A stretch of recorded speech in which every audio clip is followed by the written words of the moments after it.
आज हम इस लेक्चर में थर्ड जो रिएक्शन है अल्कीन का वो डिस्कस करेंगे और वो है हाइड्रेशन यानी एडिशन ऑफ वाटर। हाइड्रेशन वो रिएक्शन होते हैं जिसमें हम पानी को जो है वाटर को ऐड करेंगे डबल बॉन्ड को, यानी अल्कीन में जो डबल बॉन्ड होते हैं उसको हम ब्रेक करके उसकी जगह क्या लगाएंगे, ऐड करेंगे H2O, वाटर को ऐड करेंगे। तो इस रिएक्शन को हम कहते हैं हाइड्रेशन। अब देखो फॉर एग्जांपल हमारे पास यहाँ पे है इथीन, ये है इथीन, और जब हम इथीन के साथ पानी का वाटर का रिएक्शन कराते हैं तो पानी का जो फार्मूला है वो है H2O, लेकिन अगर हम मैं इस तरह इसको लिखूं HOOH, हाइड्रोक्साइड पे नेगेटिव, हाइड्रोजन पे पार्शियल पॉजिटिव चार्ज होता है। तो एक हाइड्रोजन जो इसमें है वो एक कार्बन के साथ, क्योंकि ये सिमेट्रिकल अल्कीन है, याद रखो सिमेट्रिकल अल्कीन में आप हाइड्रोजन को किसी कार्बन के साथ अटैच कर सकते हैं, हाइड्रोक्साइड को किसी कार्बन के साथ अटैच कर सकते हैं, लेकिन अनसिमेट्रिकल अल्कीन में जो है रूल हम फॉलो करेंगे। तो ये सिमेट्रिकल अल्कीन है। सिमेट्रिकल अल्कीन में आप देखो यहाँ पे हाइड्रोजन पॉजिटिव है, हाइड्रोक्साइड नेगेटिव है, तो हाइड्रोजन एक कार्बन के साथ OH, हाइड्रोक्साइड जो है वो दूसरे कार्बन के साथ अटैच करेंगे तो बनेगा आपके पास क्या, इथाइल अल्कोहल या इथेनॉल। और ये जो रिएक्शन होगा ये in the presence of acid होगा, और आमतौर पे हम यूज करते हैं फास्फोरिक एसिड RH2SO4, और टेम्परेचर जो होगा 100 डिग्री सेंटीग्रेड। अब इसके मैकेनिज्म पे आते हैं और हम ये भी डिस्कस करेंगे कि इसमें एसिड का क्या रोल है, एसिड हम क्यों यूज करते हैं। तो अब हम इसका मैकेनिज्म पढ़ते हैं। तो मैकेनिज्म कुछ इस तरह इसका होता है कि ये जो इथीन होता है, क्योंकि ये सिमेट्रिकल अल्कीन है तो बाण जो है इसके इलेक्ट्रॉन एक तरफ शिफ्ट हो जाते हैं। फॉर एग्जांपल लेट्स सपोज इसके इलेक्ट्रॉन, मैंने यहाँ जो डबल बाण है इसके इलेक्ट्रॉन में यहाँ पे शिफ्ट करूं इस कार्बन की तरफ, तो इस कार्बन पे नेगेटिव चार्ज प्रोड्यूस हो जाता है। अब इलेक्ट्रॉन यहाँ से शिफ्ट हो गई इस कार्बन की तरफ, जो दूसरा कार्बन बचता है उस पर पॉजिटिव चार्ज क्रिएट होगा। और H2SO4 का रोल क्या है, एसिड का, एसिड का बुनियादी रोल ये है कि असल में जो बॉन्ड ब्रेक करता है यहाँ पे डबल बॉन्ड, ये कौन करता है, ये H2SO4 करता है। यहाँ अगर H2SO4 को देखें, H2SO4 का फार्मूला है H2SO4 जो सल्फ्यूरिक एसिड है। मैं इसको इस तरह लिख सकता हूँ HOSO3H, तो इस साइड पे नेगेटिव पार्शियल चार्ज क्रिएट हो जाता है और हाइड्रोजन पे क्या है, पार्शियल पॉजिटिव चार्ज। अब क्या होता है कि जो ये नेगेटिव साइड होता है ये अटैक करता है H2SO4 के पॉजिटिव पार्ट पर, हाइड्रोजन पर, और ये नेगेटिव पार्ट जो सल्फ्यूरिक एसिड का होता है ये अटैक करता है इस पॉजिटिव वाले कार्बन पर। तो CH2 के साथ एक H अटैच हो जाता है तो इससे बन जाता है CH3, फिर CH2, और OCH2 पर किसने अटैक किया, OSO3H ने, तो इसके साथ OCO3H जो है वो अटैच हो जाता है। अब ये जो कंपाउंड बना इसको हम कहते हैं इथाइल। ये क्या, ये इथाइल है, हाइड्रोजन है और सल्फेट है, तो इसका नाम है इथाइल हाइड्रोजन सल्फेट, क्योंकि ये पार्ट किसका है, ये पार्ट इथाइल का है, यहाँ पे हाइड्रोजन है और ये वाला पार्ट सल्फेट का है, तो इथाइल हाइड्रोजन सल्फेट। अब ये जो इथाइल हाइड्रोजन सल्फेट है, यहां तक हमने ये डिस्कस किया मैकेनिज्म में role of acid. Role of acid क्या था कि यहाँ पे जो बॉन्ड ब्रेक हुआ, किसने ब्रेक किया, ये H2SO4 ने ब्रेक किया।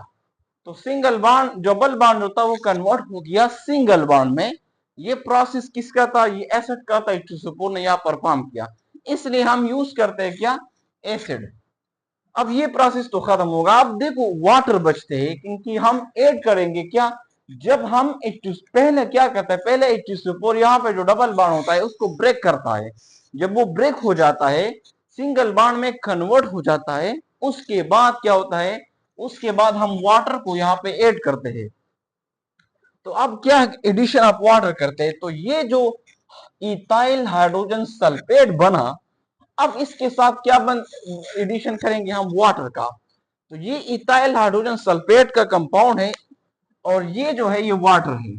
एक वाटर जो है ना H पॉजिटिव OH नेगेटिव, और ये जो है अगर आप गौर करें यहाँ पे O मौजूद है, SO3 मौजूद है। ऑक्सीजन मोर इलेक्ट्रोनेगेटिव है, इस पे पार्शियल नेगेटिव और ओवरऑल इस पे पार्शियल पॉजिटिव क्रिएट हो जाता है।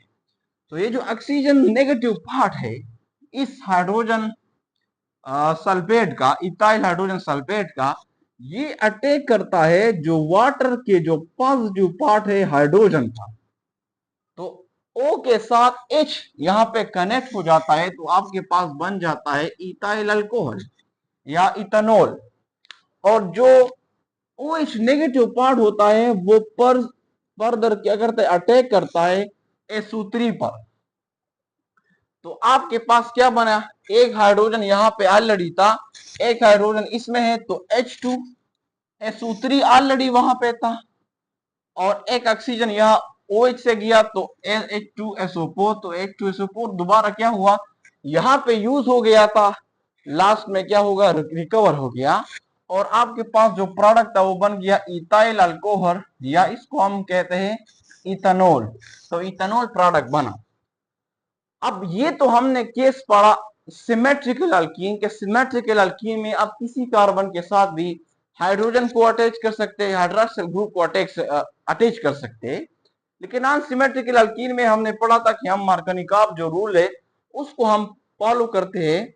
उसके मुताबिक अगर आपके पास अनसिमेट्रिकल अल्कीन आ जाए, फॉर एग्जांपल यहाँ पे जो है प्रोपीन है, ये क्या है, ये है प्रोपीन। तो प्रोपीन के केस में चूंकि ये क्या है, ये एक अनसिमेट्रिकल अल्कीन है। इससे पिछले वाला जो लेक्चर था कल वाला, उसमें मैंने बात की थी अल्कीन के ऊपर, एक सिमेट्रिकल और अनसिमेट्रिकल। सिमेट्रिकल क्या है, अनसिमेट्रिकल क्या है, तफसील से मैं पिछले लेक्चर में डिस्कस कर चुका हूं। किसी ने नहीं देखा तो वो लेक्चर आप देख सकते हैं। अब ये प्रोपीन है वो है अनसिमेट्रिकल। यहां अगर हम एडिशन करेंगे वाटर का तो हम ये रूल फॉलो करेंगे, कल हमने डिस्कस किए थे मार्कनिकॉफ रूल। और वो रूल ये है कि अगर आपने, अब मिसाल के तौर पे अगर आपके पास अनसिमेट्रिकल अल्कीन है और वो रिएजेंट जो अब यूज करते हैं वो भी अनसिमेट्रिकल है और पोलर इन नेचर है, तो फिर क्या होगा, आपने पॉजिटिव पार्ट जो होगा उस रिएजेंट का, इस केस में रिएजेंट हमारे पास पानी है, पानी भी क्या है, पोलर मॉलिक्यूल है। तो अगर हम पॉजिटिव पार्ट ऐड करेंगे तो उस कार्बन के साथ ऐड करेंगे जिसके पास ऑलरेडी ज्यादा हाइड्रोजन मौजूद है, और नेगेटिव पार्ट जो उसमें जिसके पास कम हाइड्रोजन है। तो आप देखो हाइड्रोजन पॉजिटिव है, अब हाइड्रोजन हमने कहां पे ऐड करना होगा, CH2 के साथ, क्योंकि CH2 में ऑलरेडी 2 हाइड्रोजन मौजूद है, ज्यादा मैक्सिमम है, उसके पास एक हाइड्रोजन है तो H यहां पे ऐड करना होगा। तो ये बन जाएगा CH3, यहाँ पे होगा CH3 और CH जो बचेगा उसके साथ क्या अटैच करेंगे, OH को, तो ये बन जाएगा प्रोपेन टू ऑल और 2 प्रोपेनॉल। और ये है क्या, सेकेंडरी डिग्री जो अल्कोहल है इसको हम कहते हैं। तो आपके पास जो है एक और बात हो, जो अल्कीन का हाइड्रेशन रिएक्शन है ये हम यूज करते हैं for the preparation of alcohol, क्योंकि यहाँ जो हमारे पास लास्ट प्रोडक्ट बनता है वो अल्कोहल है, प्रोपेनॉल है, 2 प्रोपेनॉल है, और यहाँ पे इथाइल अल्कोहल है या जो इथेनॉल है। मीन जो प्रोडक्ट हमारे पास इस रिएक्शन में बनता है वो अल्कोहल है। तो हम ये हाइड्रेशन रिएक्शन को यूज करेंगे for the preparation of alcohol.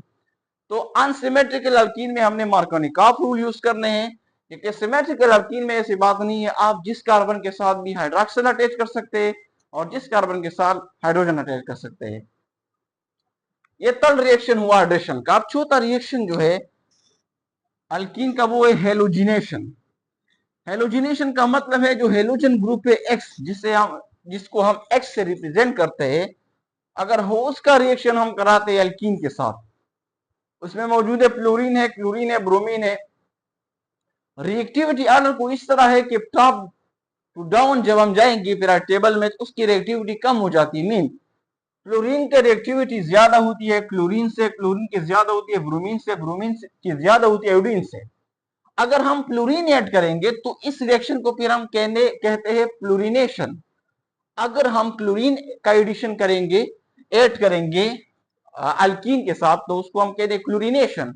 अगर ब्रोमीन ऐड करेंगे तो ब्रोमिनेशन। तो ये कहलाता है हेलोजिनेशन रिएक्शन। जनरली हेलोजिनेशन, फिर स्पेसिफिकली जो भी हम ऐड करेंगे फिर उसी के मुताबिक उसका नाम होगा। मीन फ्लोरीन अगर ऐड करेंगे तो फ्लोरिनेशन।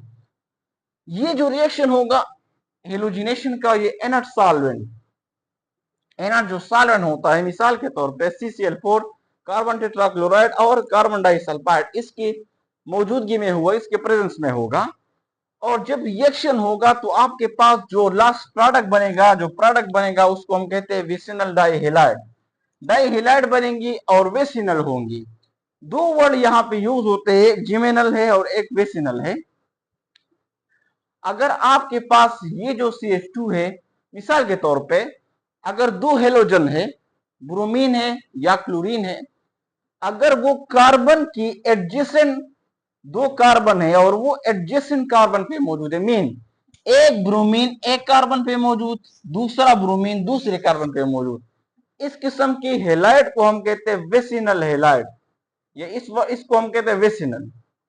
अगर आपके पास हेलोजन ऐसे है अल्काइल हेलाइड में कि वो एक ही कार्बन पे दोनों अटैच है, यहां अगर आप गौर करें, यहां मैंने दो कार्बन ड्रॉ किए, एक कार्बन के साथ 3 हाइड्रोजन है, दूसरी कार्बन के साथ एक हाइड्रोजन और दो ब्रोमीन साइमल्टेनियसली सेम कार्बन पे अटैच है।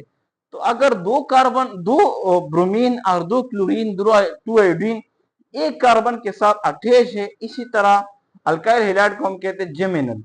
या इस तरह जो अल्काइल हैलाइड होते हैं जिसमें हेलोजन एक कार्बन पे हो, इसके लिए हम वर्ड यूज करें जेमिनल, और दूसरा है वेसिनल। तो जब हेलोजिनेशन होता है अल्कीन का, उसमें जो लास्ट प्रोडक्ट बनता है वो वेसिनल डाइहेलाइड होता है। फॉर एग्जांपल इसका हम डायरेक्टली मैकेनिज्म भी डिस्कस करेंगे और प्रोडक्ट भी। ये हमारे पास है ethene, CH2 double bond CH2। जब ब्रोमीन Br2 का हम रिएक्शन कराते हैं तो हमारे पास जो प्रोडक्ट बनता है वो होता है वेसिनल डाइब्रोमाइड। अब इसके दो मैकेनिज्म किताबों में लिखे हैं, दो किस्म का इसका मैकेनिज्म होता है। एक प्री रेडिकल तरीके से होता है, लेकिन प्री रेडिकल तरीका जो मैकेनिज्म होता है वो मतलब ज्यादा नहीं होता, वो वेरी लेस वो प्रोडक्ट बना देता है, कॉमन नहीं है ये फिनोम, ये जो मैकेनिज्म है। तो पहला हम प्री रेडिकल वाला मैकेनिज्म डिस्कस करते हैं। फॉर एग्जांपल ये CH2 डबल बॉन्ड है, होता ये प्री रेडिकल मैकेनिज्म में कि जो डबल बॉन्ड होता है कार्बन कार्बन के बीच में, होमोलिटिकली ये ब्रेक हो जाता है। मीन एक जो इलेक्ट्रॉन होता है इस बॉन्ड में, वो एक कार्बन के साथ, इस कार्बन के साथ शिफ्ट हो जाता है, दूसरा इलेक्ट्रॉन इस कार्बन के साथ। इसी तरह ब्रोमीन में भी होमोलेट एक्सप्रेशन होता है, एक इलेक्ट्रॉन इस कार्बन के साथ, ब्रोमीन के साथ, दूसरा इलेक्ट्रॉन दूसरे ब्रोमीन के साथ। अब इस कार्बन के साथ भी एक इलेक्ट्रॉन मौजूद है, इस कार्बन के साथ भी एक इलेक्ट्रॉन मौजूद है। तो ये जो ब्रोमीन होता है ये अपना इलेक्ट्रॉन लेकर इस कार्बन के साथ शेयर करता है, दूसरा ब्रोमीन अपना इलेक्ट्रॉन लेकर दूसरे कार्बन के साथ शेयर करता है। तो आपके पास बन जाता है CH2Br, single bond CH2Br। Mean एक कार्बन पे ब्रोमीन और दूसरे कार्बन पे ब्रोमीन, और आपके पास बन जाता है वेसिनल डाइब्रोमाइड और वेसिनल डाइहेलाइड। जनरली कहते हैं क्योंकि स्पेसिफिकली यहाँ पे ब्रोमीन मौजूद है इसलिए कहता है वेसिनल डाइब्रोमाइड। जो सही मैकेनिज्म है इस रिएक्शन का, ये तो कॉमन नहीं है, ये रिएक्शन जो पेरियोडिकल मैंने कहा मैकेनिज्म इसका जो दूसरा वाला है ये कॉमन मैकेनिज्म है इसका, और वो ये है यहाँ पे जो डबल बॉन्ड होता है इसके पास क्या इलेक्ट्रॉन रिच सेंटर है, ये डबल बॉन्ड में इलेक्ट्रॉन मौजूद है ज्यादा, ये अटैक करता है इस ब्रोमीन पर, इस बॉन्ड पर ये अटैक करता है इस ब्रोमीन पर। तो यहाँ का जो बॉन्ड होता है वो शिफ्ट हो जाता है एक ब्रोमीन की तरफ। फॉर एग्जाम्पल इस पे यहाँ पे अटैक किया तो यहाँ जो बॉन्ड होता है इलेक्ट्रॉन वो इस ब्रोमीन के साथ चले जाते हैं, इस ब्रोमीन की तरफ शिफ्ट हो जाते हैं। तो इस वाले ब्रोमीन पे क्या क्रिएट हो जाता है, नेगेटिव चार्ज।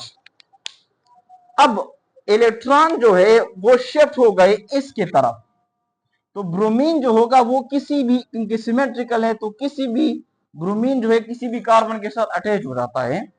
तो ब्रोमीन जो है फॉर एग्जांपल इस कार्बन के साथ, क्योंकि यहाँ पे डबल बॉन्ड खत्म हो गया, डबल बॉन्ड खत्म हो गया, सिंगल बॉन्ड क्रिएट हो गया, तो ब्रोमीन जो है वो फॉर एग्जांपल इस कार्बन के साथ अटैच हो गया। तो मीन ये बॉन्ड खत्म हो गया, ब्रोमीन और इसके साथ अटैच हो गया, तो यहां से भी तो electron double bond double bond इसके साथ भी था, इसके साथ भी था।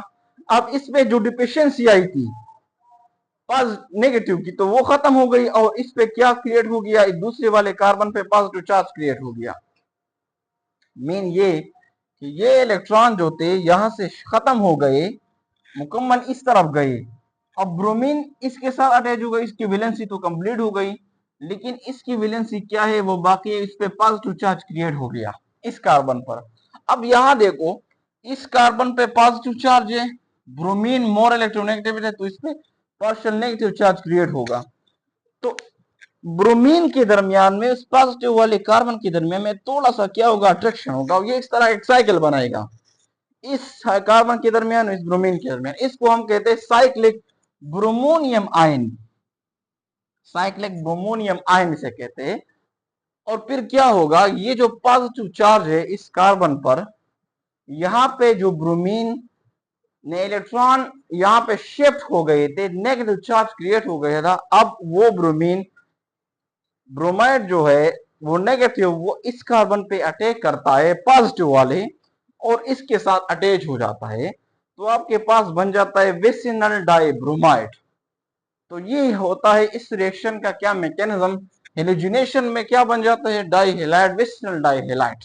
कैसे बनते हैं उसका मैकेनिज्म मैंने डिस्कस किया, एक रेडिकल और दूसरा जनरल इसका मैकेनिज्म।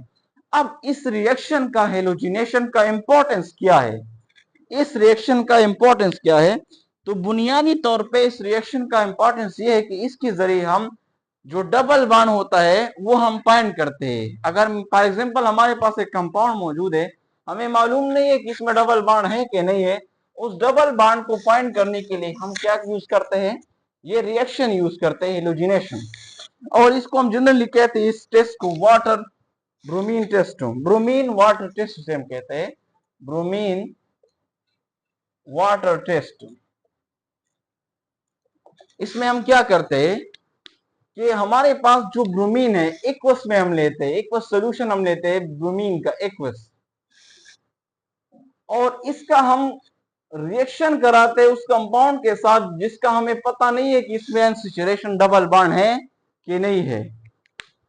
तो जब हम ब्रोमीन का जो एक्वस सोल्यूशन में होता है, एक्वस सोल्यूशन हम उसका बनाते हैं एक्वस सोल्यूशन में, और इसका रिएक्शन कराते हैं कंपाउंड के साथ जिसका हमें पता नहीं है कि वो उसमें डबल बॉन्ड है कि नहीं है। तो ये जो ब्रोमीन होता है इसका अपना कलर रेड होता है। जब ये इस कंपाउंड के साथ रिएक्शन करता है और ये डीकलराइज हो जाता है, डीकलराइज, जब डीकलराइज हो जाता है तो ये डीकलराइजेशन हमें शो करता है कि इस ब्रोमीन ने इस कंपाउंड के साथ रिएक्शन किया है, मीन इस कंपाउंड के अंदर डबल बॉन्ड जो था वो एग्जिस्ट करता था, अनसैचुरेशन मौजूद था। तो हेलोजिनेशन का इंपॉर्टेंस क्या हुआ, इंपॉर्टेंस ये हुआ कि इसके जरिए हम डबल बॉन्ड जो होता है किसी भी कंपाउंड के अंदर, हमें पता नहीं है कि मौजूद है कि नहीं है, तो उसका जो बॉन्ड है उसको हम फाइंड कर सकते हैं with the help of bromine test. और ये किस रिएक्शन का इंपॉर्टेंस है, हेलोजिनेशन का।